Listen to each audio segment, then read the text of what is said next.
What was the spark that ignited Seat FM's vision?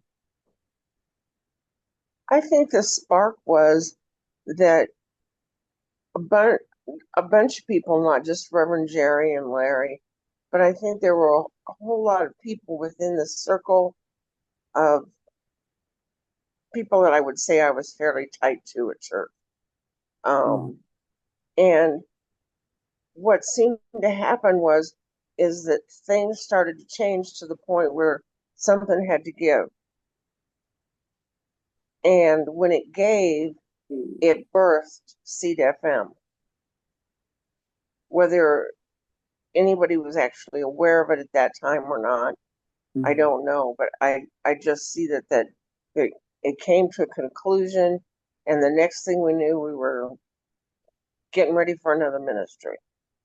And so I think it was the intention that really made it grow, and people's willingness to participate and do the hard work mhm, at the mhm, beginning.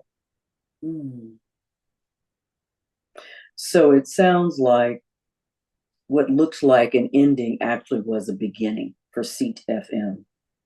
Yes. Very nice. All righty. I like that perspective. It's different from what we've heard so far. Everyone's been sharing really rich responses, so thank you.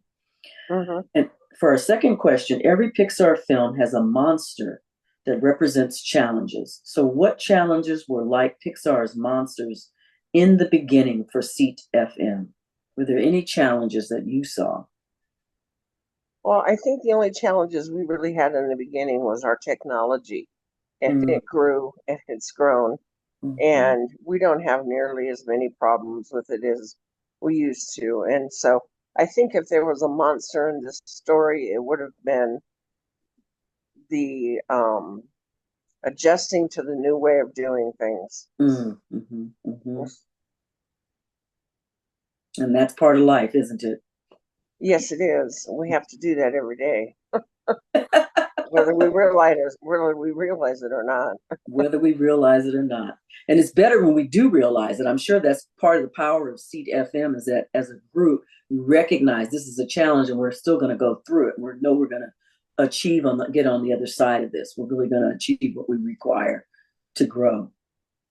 That is one of the things that Reverend Jerry stresses in many different ways. Hmm. And she always, she almost always gets that little lesson in there, and that's good because I think it's one we need to rehear and rehear and redo because it keeps us where we want to be on an equilibrium that is conducive to everyone doing well. Everyone doing well. Absolutely. So now, as you're moving through this journey, you're visioning, you're having these different experiences. What, when it finally came to some type of form, whether it was in person or whether it was on the internet, what did you see, and what did people share with you in terms of how they felt? So, how did people feel when they first experienced Seat FM? Well, there were several people that were coming from a place of hurt and grief and loss. And one of the things that I think really turned the the light on was is that we accepted everybody in no matter what state they were in and met them Mm, where they were at mm, and loved them from there because beautiful. it's really about sending out the love and the patience and the harmony and the peace that that comes back to you, but more importantly it lands where it's where you send it, and it makes a difference in people's lives. It may not happen in one moment, but it might. Hmm. And I like to think it can happen faster than most people realize. Yes, I love that. And as for CFM, I'm sure that that's how they also assisted people in addition to loving them where they're at, as you have said. To our next question, CFM uses the spiritual practice of visioning. and use it from the beginning to create their story. And it's similar to like the Pixar film animation film company using storyboards where they bring up put ideas and different things on the board to bring about a new film. So Mm-hmm. how did the spiritual practice of visioning help Seat FM's journey? I think it helped us stay focused and at the same time open to new ideas and new ways of doing things. Mm, But mostly what it did was it brought things into focus for us so we could see what we were talking about. We could actually visualize the process. Um, and the visioning does that, at least for me, it does. It, mhm. I can just, after I vision, I can sit down and just close my eyes and it's like I can see the whole thing.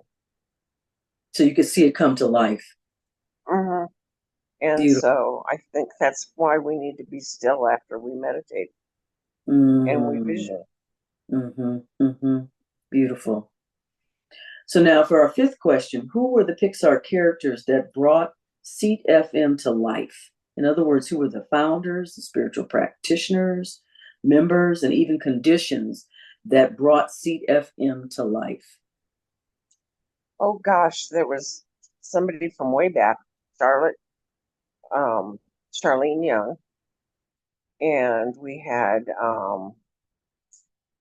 oh gosh, well, Reverend Jerry, of course, and Reverend Larry. Without their faith and guidance and love for this project, I don't think it ever would have become what it is today. Mm, And Patty Walton, of course. Patty is our moral compass. mm, I mhm. want to say, if you think you're getting off track, just ask Patty. She'll tell you, no, you are, or no, you're not. Very good. But All righty. And then for the next question, Seed FM moved to the Sutter Buttes area. And I have mentioned that it's the smallest mountain range in the world, and it is a sacred place for the California Native Americans. And so, how did you see how the move to Sutter Buttes? How did that feel? How did that come about?